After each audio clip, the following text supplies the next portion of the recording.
Hello everyone, it's Amanda from Crystal Coast Originals. Thank you so much for checking out my video. So the painting you're going to see is a swipe and spin painting, and I really think this one's really cool, you guys. I actually did sort of an ombre effect with the cell activator. So the color that I put on my swipe tool that I used to swipe with, I started out at the bottom with black, and then as it got to the top, it became more gray. So I'll show you what I mean. So this is the painting here. And here at the bottom, you can see the black cell activator. And then as it gets higher, this is kind of a gray and black mixture. And then all the way at the top, it turns to gray. And I really like how the top looks. That looks so cool up there. Really liking this.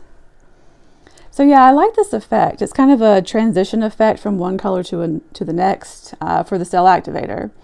I've done transition effects before with the base colors, but I don't think I've ever done it with the cell activator. So I kind of like that. It's pretty cool. I kind of want to play around with some more colors and see what I can get.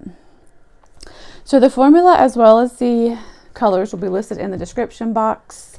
I also have a swipe and spin online course at crystalcoastoriginals.com if you guys want to check that out. I'm also working on more online courses that I'm excited to share with you guys soon. Thank you so much for watching, and I will see you on the next one.